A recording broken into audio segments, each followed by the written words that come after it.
Archery is kind of ubiquitous as a symbol. It's easy to understand why, given its ubiquity throughout history, especially within England and within larger Europe. And today it's easy to understand why, because it is such an accessible sport. Whatever age you are, man or woman, able or disabled, you are able to practice archery. All you need is time and practice. And that is a rare thing in sports. But despite this accessibility, there is a reason why archery is not more widely practiced, aside from time, and that's access monetarily. This has given archery the reputation of being the rich man's sport, or something you need to have a certain level of wealth or a certain social status in order to practice, which is a shame. And it wasn't always like this. What if I told you that archery was once a necessity? It was something that people regularly practiced. It was seen as the common man's weapon. It was a symbol associated with the common man, with the common man's nobility. What do I mean by this? Stay tuned to find out. Our story begins by going all the way back to medieval times. No, not that one. Archery was a key necessity when it came to warfare, most especially its carriers, longbowmen. Typically they would use long bows that would have about 100 pounds of draw weight, give or take. So with that kind of weight, you can imagine it would probably be quite difficult to draw it back to full draw. But it had power and range. You can imagine a flurry of arrows flying out to the battlefield towards the enemy. Nasty stuff. And you can imagine what a flurry like that, what an advantage that would give on the battlefield. That's why longbowmen were so highly regarded. They were such a key strategic advantage. Commonly longbowmen wouldn't be knights per se, but they also wouldn't be serfs. More likely they would be a string of noble families that would inherit the skill of archery, pass it down. It was a familial aspect. It was a skill that was honed over a generation. Longbowmen were so essential that there was even payment for contract longbowmen. These would either be called yeomen, retainers, or contract men. People who worked by commission as longbowmen. There would not be a boot camp for longbowmen. They would have had a lifetime to develop these skills because they were a skill, they were a necessity. Because of the other facet, hunting. It's not like today where we can just pop down to the grocery store and just grab a patch of eggs.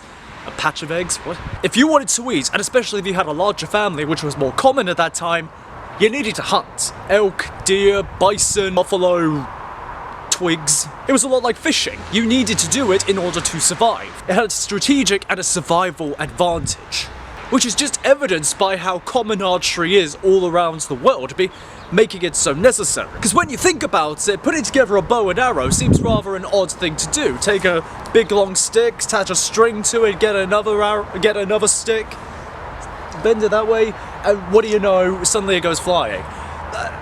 What a train of thought, and yet it's so common because it was so necessary. But archery wasn't just seen as a necessity or a commonplace activity on the battlefield.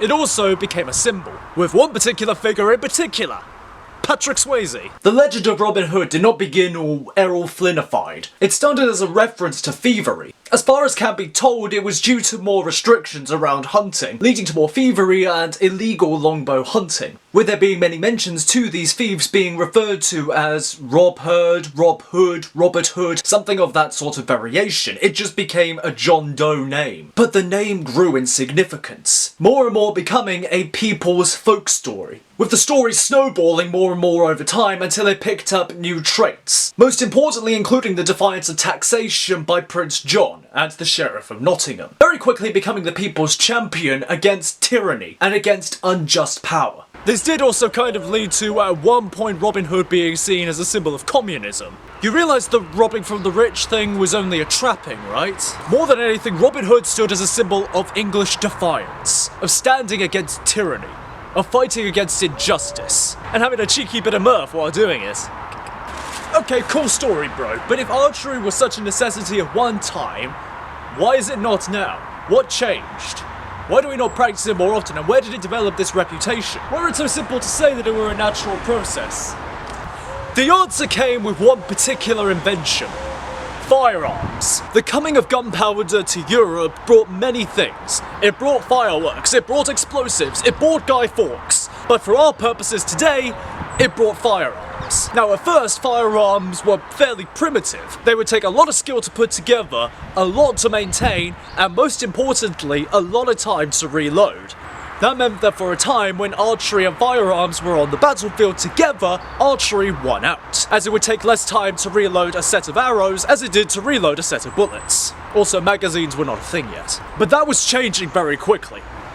As the technology around firearms improved, so did the reload time. As the reload time improved, the difference between the two grew less and less. And with firearms having greater power and greater distance, it meant that archery was quickly lagging behind.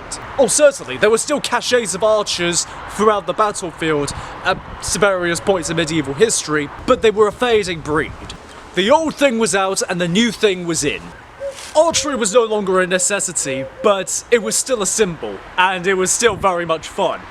So it didn't take long for it to become a recreational activity. Longbowmen and longbow hunting had been long gone by the 1700s, but it didn't take long for people to want to bring it back. Archery societies got going between 1780 and 1840, with notable ones including the Finsbury Archers and the kill-winning Popingo. By the late 18th century, the aristocracy got involved, with the Toxophilid Society in 1781 receiving the patronage of George IV. It also became a notable sport for women, as they could compete fairly without the need for strength or speed restrictions. And the aristocracy means money got involved, with garish costumes, ceremonies, tournaments. And with money on the table now, you could bet that experts of other fields were more than willing to pitch in. It was in the 1920s when modern engineers got involved, producing the modern recurve and compound bows, which, while excellent, are still outside of the price range of the respective beginner archer. Which leads us to where we are now.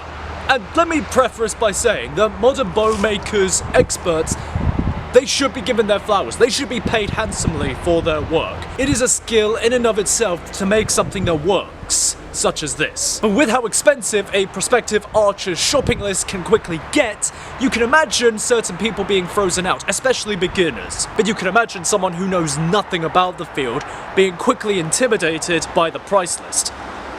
Especially if they're younger and don't have a bottomless bag of money. You can get cheaper equipment, but in that case you're putting your life into your hands in terms of the quality. I don't propose to have a solution to this. Maybe there just isn't.